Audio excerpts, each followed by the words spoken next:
All right, so give me doctors love clinical scenarios. Let's play the scenario game.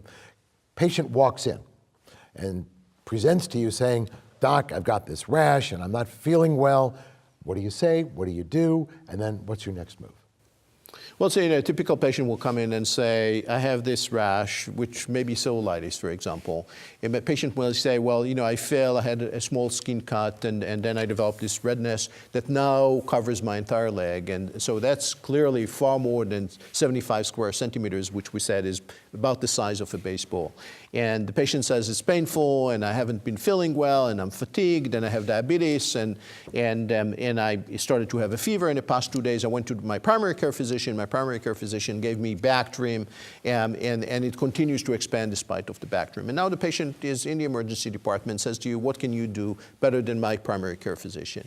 And so, the evaluation would include whether the patient is septic, whether the patient is hemodynamically stable. This patient has diabetic, just make sure that his diabetes is not out of control. If someone can, make some food at home for the next 2 days. And if the answer is yes for all of those, you could basically treat the patient with IV antibiotics. That would be a typical patient that I would say 90 times of 100 would be admitted for IV vancomycin and could be discharged 90 times of 100 just because of their presentation. Right. So that could be one patient. All right, but you go down to the emergency department and the one person you don't want to see is that 30-year-old male who is obese, because you look at them, they have a skin infection. You cannot give them enough vancomycin to get them to a therapeutic level. And if you are, you're giving it 3 times a day, 4 times a day. You're going upwards of 1,500 milligrams, 2,000 milligrams. It's not going to be something that's transferable to an outpatient. So I think, if you have certain candidates, certain patients, that's always an ideal one for me. So those are the good candidates.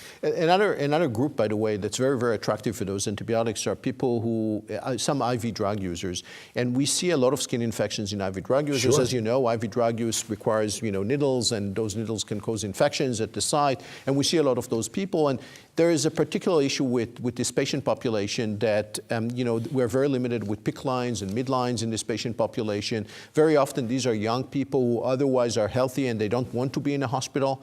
And so for them, being able to infuse them once and get rid of the entire course of antibiotics is very successful. And sometimes we actually will do that also among inpatients, because we have inpatients who require 10 days of therapy. They've been there for 3 days. They are fine. They could be discharged, but they need 7 more days. We can't do the PICC lines. And so we can send them to our infusion center or wound center to the next day and give them an infusion. And by that, we benefit them because we shorten their time in the hospital and they get that adequate therapy. That's always one of our top targets. You look at those IV drug abusers, if they are admitted to your hospital, what do? They sit. They're nightmares to try and get out of the hospital. So it's a great target in that population. And you're both being very gentle about this, but I'll be a little less. Who wants to send an IV drug abuser home with an IV? No, that's definitely a problem. And so, most hospitals will not do that. From a risk management perspective, because, those lines can be used for many different purposes, and you don't want them to be used in a way that's going to risk the patient's life. Or just allow them, but hospitals just don't want to be seen as a portal of entry for illegal drugs, right? Yeah, we don't do it. And so, you walk by that patient's room and they're sitting there with their legs crossed watching television most days. They don't really have another reason to remain as an inpatient. So you can get the IV out. There's no temptation here to use that IV for illicit purposes. You give them 1 dose and go. Also, it seems to me that, in my experience anyway, the IV drug abusers have terrible veins. You find one vein, you use it once, and we're done.